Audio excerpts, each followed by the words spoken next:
descubre el poder sobrenatural de la fe en esta increíble historia.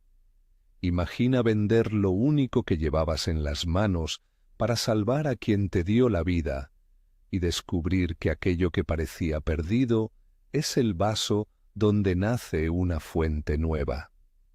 Esa es la primera imagen que se dibuja sobre la aldea donde vivían Mateo y Lucía. La casa de ellos apenas era un refugio de barro y teja, pegada al extremo de un valle que olía a tierra mojada en días buenos y a polvo en los malos. Al amanecer, cuando la niebla todavía no había levantado del todo, se veía a Mateo con la espalda encorvada, con las manos durándose en el arado, y a Lucía guiando las cabras, recogiendo los huevos y dejando una estera baja junto al fogón para la oración de la mañana.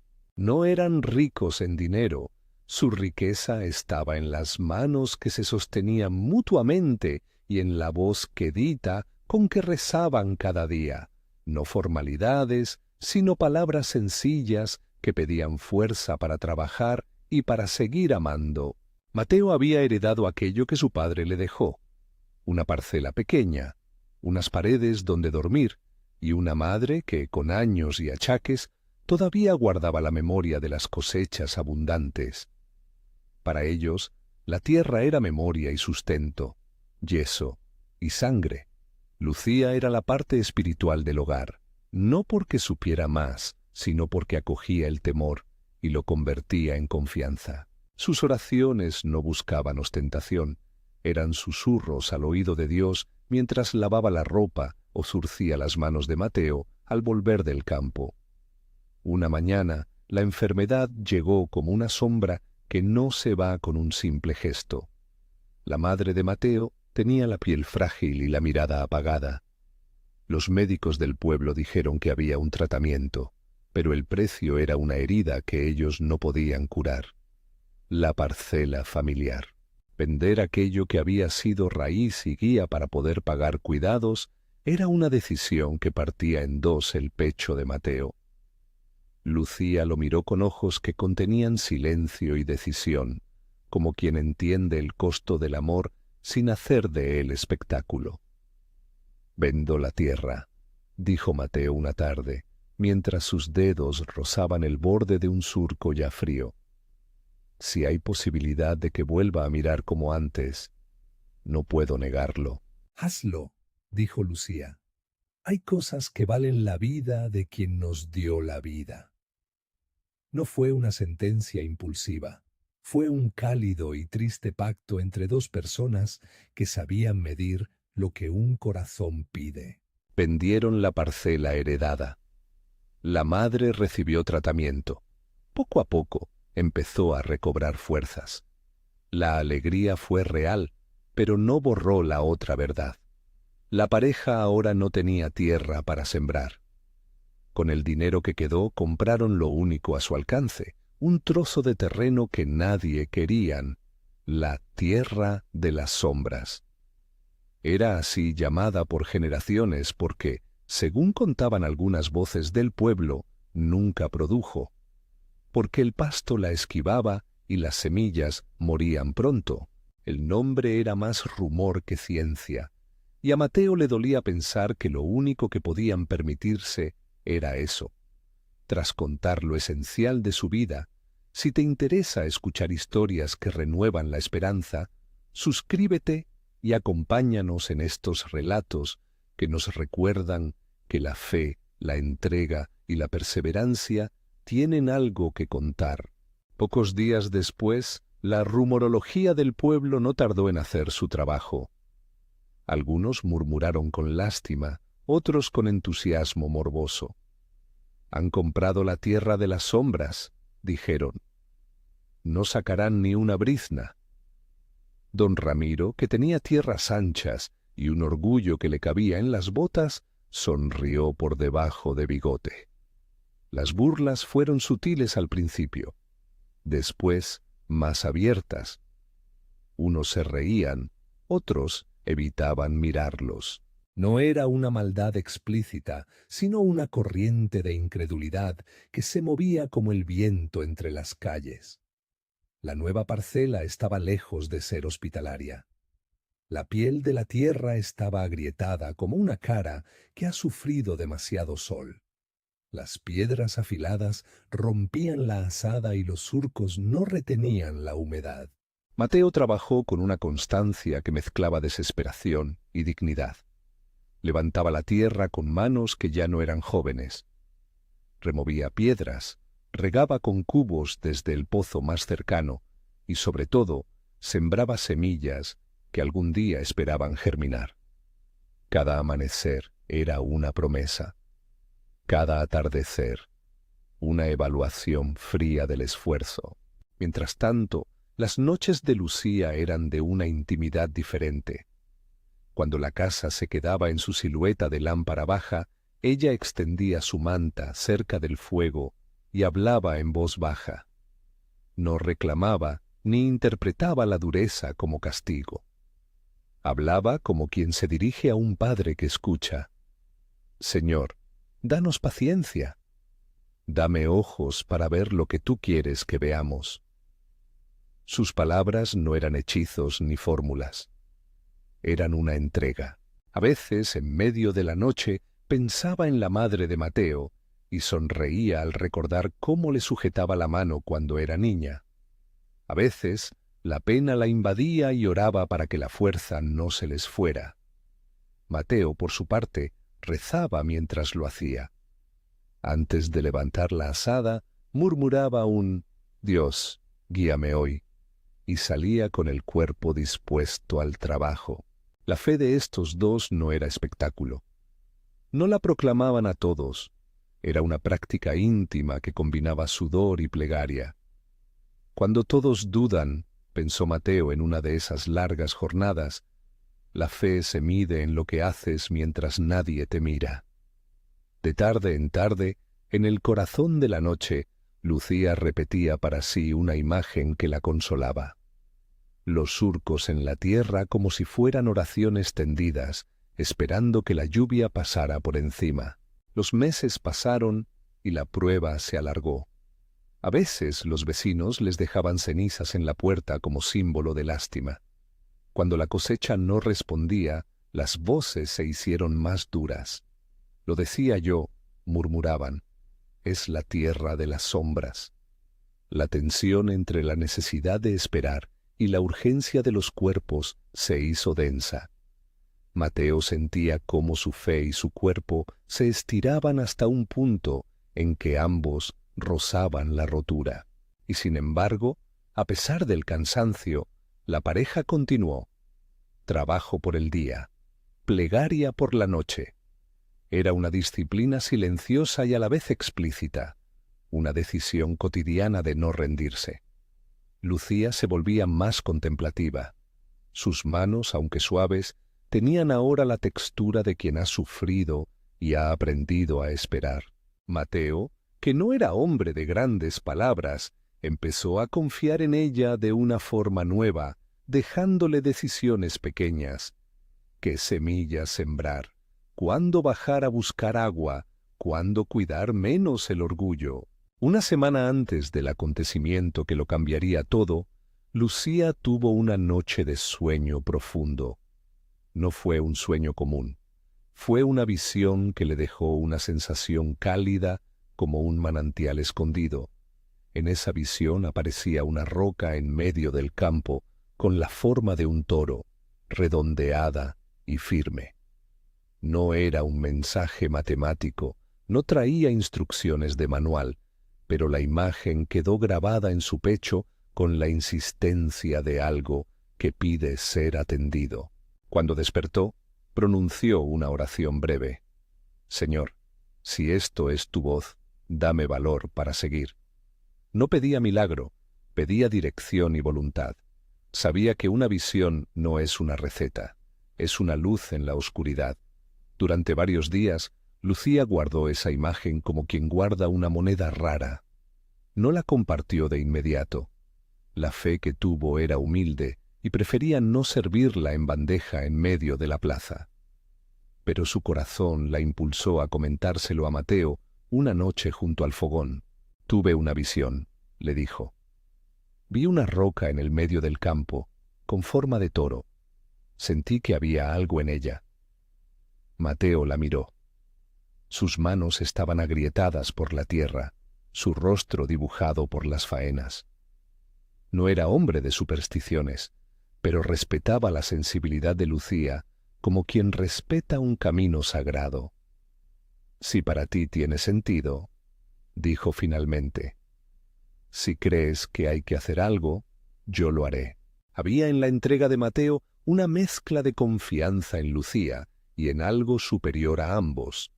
No fue un gesto impulsivo, fue la respuesta de un hombre que sabía que el amor exige a veces medidas difíciles. Caminaron al campo al amanecer siguiente. La roca no estaba oculta. Se encontraba en el centro del terreno, marcada por el tiempo y el viento, con una forma que recordaba un toro recostado. No hubo grandes multitudes. El pueblo apenas miró desde la distancia, algunos con sorna, otros con simple curiosidad. Mateo tomó el azadón. El hierro cantó contra la piedra en una acción que era a la vez física y simbólica, el golpe de un hombre que golpea contra lo que parece infranqueable.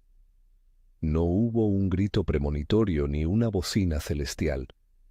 Solo el eco del metal y el cielo que parecía contener la respiración. Después de algunos golpes, la roca no cedió.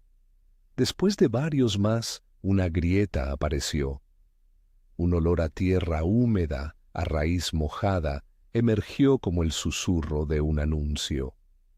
Mateo dudó por un instante, porque el milagro no era algo que se pueda llamar por teléfono, ni predecir con seguridad.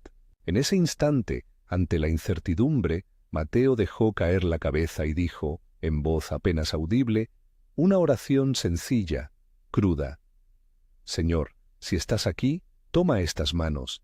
Si tu misericordia quiere, muéstranos». No exigía ninguna retribución ni prometía al mundo una enseñanza. Pedía, con humildad, que la voluntad divina fuese superior a su entendimiento. Lucía sujetó sus dedos. Era como si sus oraciones acompañaran al golpe. El tercer golpe fue el que cambió la anatomía de la escena. La roca se partió como si, de pronto, toda la tensión acumulada en siglos de sequía y en siglos de incredulidad encontrara una fisura por donde salir. No quiero usar palabras grandilocuentes para describirlo. Hubo un sonido hueco, una respiración de la tierra, y luego, con la misma naturalidad con que una piedra fracturada deja paso a la raíz debajo, apareció agua. No fue un chorro desmesurado que clamase milagro en voz alta. Fue una fuente que emergía, clara y precisa, como un hilo de vidrio líquido cayendo entre las manos de la mañana. El agua era tan pura que al rozarla, la piel parecía reconocer un idioma antiguo, clorofila y vida. Donde había polvo, ahora había brillo. Donde hubo grietas, la tierra comenzó a humedecerse como si le hicieran cosquillas. Las primeras plantas respondieron como si recibieran una carta esperada, un verde tímido al principio, que se fue estirando en confianza. El pueblo vino como viene el rumor, primero a murmurar, luego a mirar con la boca abierta. Las burlas se convirtieron en asombro. Muchos se acercaron a recoger agua en tinajas, otros se persignaban sin darse cuenta.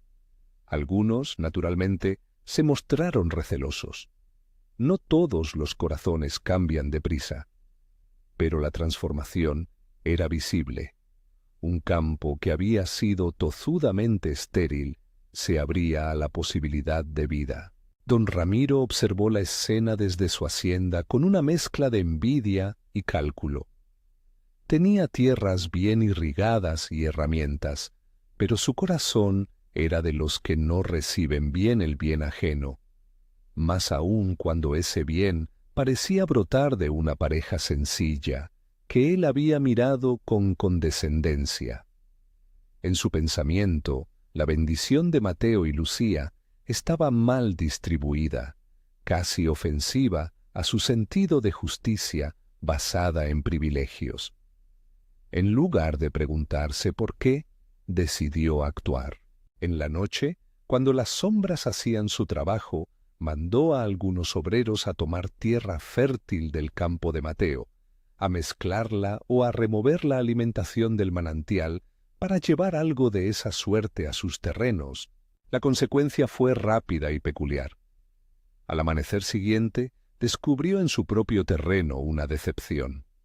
Los surcos que habían sido siempre generosos aparecían ahogados y grises. No fue una maldición sobrenatural. Lo que pasó tenía más de símbolo que de castigo mecánico. Al remover la tierra y apropiarse de algo que no administraba con el corazón, creó un desequilibrio. La tierra no respondió a su intento de apropiación porque, en el fondo, lo que da vida no es una porción de suelo, sino la relación que se cuida con ella y la generosidad que la sostiene. Cuando don Ramiro vio que sus cultivos se marchitaban, la alarma, la vergüenza y el miedo se mezclaron en su pecho. Primero vino la ira, luego la incredulidad. Pensó en represalias, en acusar a alguien, en recuperar lo perdido por la fuerza. Pero la impotencia lo fue desgastando. Ver la fertilidad escurrirse como arena entre los dedos es una experiencia que hace bajar a muchos de su orgullo. Al final, la vergüenza le pesó más que la rabia. En un camino que es a la vez moral y literal, Ramiro acudió a la casa de Mateo. No fue con chamuscadas palabras arrogantes, sino con pasos mediadores y la voz cansada de quien ha sacrificado más de lo que hubiera pensado. «He venido a pedir perdón», dijo. Casi no reconocía su propio tono, tan poco acostumbrado a la humildad. Mateo lo miró sin alaracas. Había en su paciencia una fuerza tranquila. No celebró la caída de Ramiro como si fuera una venganza. Con gesto simple le ofreció agua y trabajo. «No puedo prometer riquezas», le dijo Mateo, «ni que volverás a tener todo de la noche a la mañana. Pero puedo compartir lo que hay y trabajar contigo. La tierra responde al cuidado y al corazón. Si vienes con humildad, hay esperanza». Ese gesto no fue bonomía barata. Fue la manifestación de algo más profundo, la fe que no guarda rencor y que se abre a la reparación. Lucía se acercó, tomó una jarra y vertió agua sobre una pequeña parcela detrás de la casa de Ramiro, como quien siembra un testimonio de perdón. No fue una solución mágica, la acción fue un comienzo, pequeño y concreto. Ramiro lloró. No fue un llanto de teatro, sino de quien ha visto su propia verdad. La comunidad observó, incrédula y conmovida. Algunos aplaudieron desde adentro, otros todavía dudaban de la pésima fortuna de su orgullo. Con el tiempo y mucho trabajo, la tierra de Ramiro respondió de nuevo. No fue inmediato ni automático. La reconstrucción llevó sudor, cuidado y la disposición a restituir aquello que se había tomado sin humildad. Mateo y Lucía ofrecieron herramientas, consejos y compañía. No regalaron una fórmula, ofrecieron presencia y un corazón que sabía compartir. La historia que presenciaron los vecinos cambió más que el paisaje, cambió narrativas.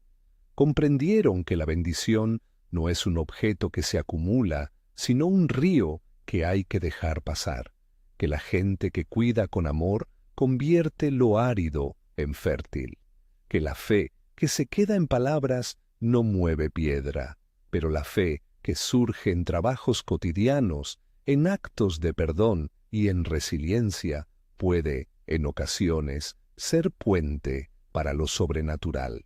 No porque la fe sea una llave mágica, sino porque abre la puerta a la misericordia de Dios y a la acción humana coherente con esa misericordia. En los días que siguieron, Mateo y Lucía continuaron como habían empezado, trabajando y cuidando. No se convirtieron en gurús de la abundancia ni en predicadores triunfalistas. Conservaban el asombro por lo ocurrido, pero también la humildad de no convertir aquella experiencia en ley. Sabían que el manantial había sido gracia y que la gracia escapa a cualquier fórmula humana. Agradecían, daban y seguían sembrando surcos que llamaban oraciones cuando el sol pegaba con más fuerza. En una de las noches, antes de que el pueblo se durmiera, Mateo se sentó en el brocal del nuevo pozo y pronunció una oración breve. Señor, no somos capaces de entender tus caminos. Gracias por no dejarnos solos. Que esto que nos has dado sea para cuidar a otros, no para engordar nuestro orgullo. No pidió méritos ni recompensas, pidió conciencia. Lucía, junto a él, murmuró su propio agradecimiento. Padre, que nuestro corazón permanezca humilde. Danos manos para ayudar, ojos para ver al necesitado y lengua para repetir que esto es tu don. Esa noche no hubo fanfarria, sino silencio agradecido. El milagro, si deseamos llamarlo así, rigurosamente no dejó de ser un acto de misericordia que se mostró en la historia de dos personas decididas a entregar lo que más amaban. La lección no fue que cualquiera que haga lo mismo recibirá lo mismo. La lección fue que Dios puede obrar de modo sorprendente cuando hay corazones rendidos y manos dispuestas. Con el tiempo, el pueblo se fue transformando también, aunque lentamente. Las burlas se convirtieron en preguntas, las preguntas en deseo de aprender. Don Ramiro, que había sido símbolo de la arrogancia, se volvió partícipe en la reconstrucción comunitaria. No por obligación, sino porque su conciencia le pidió recomponer lo que había roto. Aprendió a pedir ayuda y a recibirla sin doblez. Mateo, por su parte, no atesoró la experiencia como mérito propio. Compartió el agua, las semillas y la historia con quien la necesitara. Donde la tierra había sido áspera, ahora crecían hileras verdes que no sólo alimentaban cuerpos, sino que también curaban palabras. Hoy, cuando alguien en la aldea habla de aquello, no lo presenta como fórmula ni como un manual. Lo narran como una historia, una visión humilde, un golpe de esperanza, agua que nace y personas que cambian. Y la frase que repiten, casi como un refrán aprendido, es sencilla. La bendición permanece donde hay fe, humildad y corazón agradecido.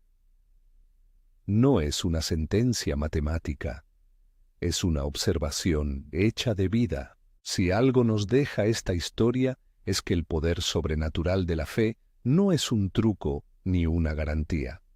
Es un encuentro entre la misericordia de Dios y la disposición humana. No siempre habrá milagros visibles.